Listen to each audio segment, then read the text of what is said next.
Well, NASCAR just wrapped up its rain delay race at Talladega. How did this Talladega race fare compared to some other ones? We're going to get to that and much more coming up on this edition of On the Pedal.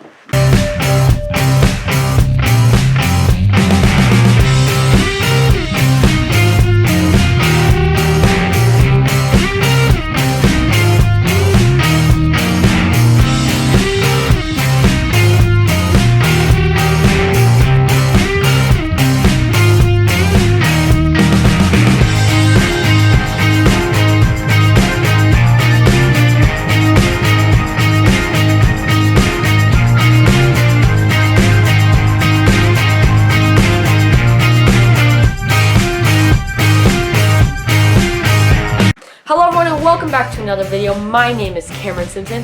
As you can tell, we're getting a little festive here on set. We got the whole Halloween set behind us, so thank you so much for joining us, and we can't wait to get Halloweeny here on the show, and we are so excited for that. So this week will be an eventful one, so thank you so much for tuning in. I apologize for not posting about Las Vegas last week. I had some interesting thoughts. I even made the video, just didn't come around to posting it. I'm so sorry, guys. Just been so busy with school and stuff starting back. I apologize for that. Anyway, let's get into the video today and what we have at hand to talk about, which is the race at Talladega that got rain shortened into today. And we're going to start this episode out by talking about the first time winner in Bubba Wallace. Yes, Bubba Wallace has officially won a NASCAR race. I think he's the first driver this season to win the first time race, third driver out of the whole group. There's been 3 drivers this weekend that have run and have got in each 3 series somebody has gotten a first time win, so that was very exciting. So Bubba Wallace has officially made it. Congratulations to him winning a race, not a complete race, but a rain shortened race nevertheless. All the drivers knew that it was going to be a rain shortened race, so anyone that wants to take this away from Bubba Wallace, understand that everybody knew it was going to be a rain shortened race. I mean, at least if you had a good crew chief, you kind of figured it was going to be a rain shortened race, and with that you inferred and you did this with all your teammates, and you kind of came up with the thing that, you know, we gotta go, and most teams did that. Most teams went and did their thing, and those teams that didn't win the race. I mean, that's just plain and simple on their part. But the drivers that did, including Bubba Wallace, was able to hold on to the lead. Him and Denny Hamlin were in a little bit of a tandem draft. He got to the front of the lead, and this is big in many ways. First of all, new team coming into 23-11 next year. Next year, a new team, and that's going to be Kurt Busch. And we saw Kurt Busch talking around today with Bubba Wallace and his team, and you know, really having a conversation there, which is very interesting as well to see that.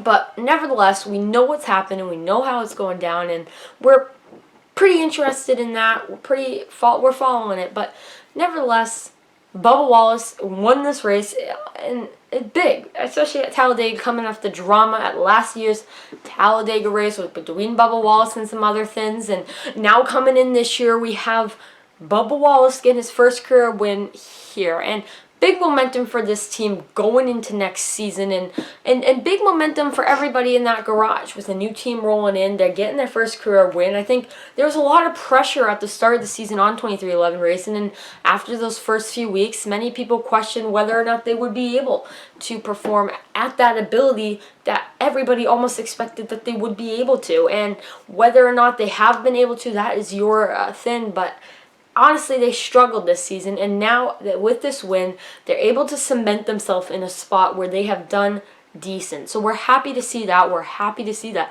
You know, Bubba Wallace and his team are performing, are doing well, but they got to do better next year, right? They got to keep pushing, but you could see that emotion in Bubba Wallace's face as well. You know, he finished second place at Daytona just a few years ago. You could see emotion then. Today, really getting choked up in his interview with Marty Snyder. So, you know, Bubba Wallace, very emotional about this win, and probably should be, because what a career win for him, and what an amazing end to the season there. So, Bubba Wallace, who knows if he'll win another one? Hey, maybe he'll go win at the Roval, but, super speedway racing, you gotta take that with a grain of salt. We understand that. We know that he won at a super speedway, a rain-shortened super speedway, all of those factors put. Nevertheless, it is a race win and good for that team and organization. So, with that said, let's take a look here at the finishing results. This race had so many playoff implications. We're going to get to all of those and talk about some of those when we get around to the playoffs segment. But first off, let's talk a little bit about these race results. So Bubba Wallace comes home with the race win today, followed by the 2 of Brad Keselowski. Now you have to take this because each and every one of these drivers got a double whammy for stage points. They got stage 2 points and race win points. So there you go, Brad Keselowski with those. Joey Logano finished 3rd today. And Kurt Busch in the top 5 non-playoff driver. All playoff drivers highlighted in yellow here. Christopher Bell finished 5th. Chris Buescher in the top 10 today. Denny Hamlin finished 7th. Kevin Harvick in 8th. Eric Jones in 9th. Anthony Alfredo in the top 10. That team has always runs good at these super speedways. I don't know why. They always do. They find a good setup here. Austin Dillon in 11th, Martin Truex Jr. in 12th, Cole Custer in the top 15, Chase Briscoe as well in the top 15, top 14 place today. Ryan Blaney finished 15th, Ricky Stenhouse Jr. finished 16th today, Michael McDowell 17th, Chase Elliott with the top 20 in 18th, tough playoff day for that team, Quinn Hoff in 19th, and Justin Haley rounds out the top 20. Some notable finishers outside that crucial top 20 include playoff driver Kyle Busch, very big name, William Byron playoff driver, Kyle Larson, another playoff driver, and Alex Bowman. So those are some playoff drivers that didn't finish inside that crucial top 10, and that led them to these issues when we take a look here at the playoffs. What's that? Playoffs? Don't talk about it. Playoffs? You kidding me? Playoffs? I just hope we can win a game. Let's take a look at the playoff grid. You think a non-first-time winner, the grid probably stayed pretty much the same. Well, that's what you would think, but here we go. Don't know if I'll be able to get the graphic or not just because I'm recording this right after the race. NASCAR and NBC might not have posted it yet. Who knows, but we'll walk you through it here. So it starts with Denny Hamlin, locked in with that 1 win. But remember how Kyle Larson had all those 50 points after the last race? Well, he only has 21 points now, sitting all right, but not comfortable at all. 22 points, my bad. But Joey Logano with those 21 points. Brad Keselowski with 20 points. He wasn't sitting very good, but he's got 20 points rolling on. Truex as well with 20 points. Blaney with 17 points after this race. Here's where it gets interesting. Kyle Busch ended up getting into a little bit of an incident, which caused him to drop a little bit in the playoff standings. He had 30 points. He only has 9 going into the Roval, where anything can happen. Anything could go wrong. Kyle Busch only 9 points to good. His panic button there. Chase Elliott, he is so good at road courses. I'm not hitting the panic button, but still not the most to be in. I would much rather want to be in a better spot than he is in there. So taking a look at below the cutoff line, this is where it gets so interesting that, we watch. Kevin Harvick, -8 below. He's got a chance to get in if he runs well. The Roval, not a track you think of when you think of the 4-car, but maybe he can get something done there. Kevin Harvick at Bell as well. Not so great at this racetrack here, but he puts himself 27 points out of this cutoff line, the crucial cutoff line. I kind of put him in that spot where he's going to have to run really well, but we know Christopher Bell, so good at these road courses. He has a chance to do that. William Byron, Alex Bowman, they're in must-win situations. There's no other way to put it for them. They got to win or they're out, and that is just my thing here, and only one of them is going to be able to win, so 100 car will be eliminated next round, and I guess you can keep that as a prediction, but that's where I'm putting it there. Let's get to hit the gas or hit the brakes here, guys. My thoughts in this race are plain and simple. It was really, good to watch when there was action, but there was a very rare amount of time where there was action throughout the whole race, and that's a problem.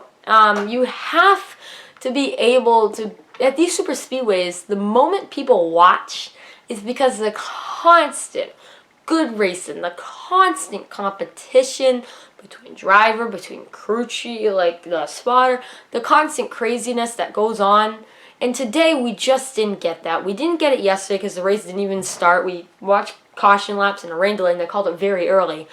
Today we watched more of the same. You know, we got racing in the first stage. Fortunately, before the first stage, I was in school and, you know, only got to check the results as, you know, the final class, and I got on the bus and was able to watch it from there. But I watched the second stage, and when I was on the bus, I watched a rain delay happen. You know what I mean? So it's tough spots, and we're watching these rain delays, we're watching this, and we're watching that, and we're watching this, and that, and this. So it's tough, and I think it's tough for everybody involved, but it's really considerably hard if you're sitting in a spot where you got a good chance. And, you know, for us, it was definitely tough to watch at points. Like, I was on the bus, and I didn't really watch much of the race, because, you know what? It was in a rain delay. There's other things to do, right? But got home, got my homework done, and the race just started as soon as I finished. You know what I mean? So it's a really tough spot there, and it was good racing, and then we got another rain delay about 20 minutes after that. So the racing wasn't really there. We didn't see too much racing. We saw half of a race, and that was it. And these tracks, you need to see the whole race, in my opinion. So I'm honestly on the fence, guys. I'm on the fence of a hit the gas or a hit the brakes, and I really am. So I'm not going to do either on this track. I'm going to put it a C. No hit the gas, no hit the brakes, just a C. I don't know what you guys think. Let me know what you guys think, but I honestly think that this was just C track. This was not the most impressive super speedway in the world.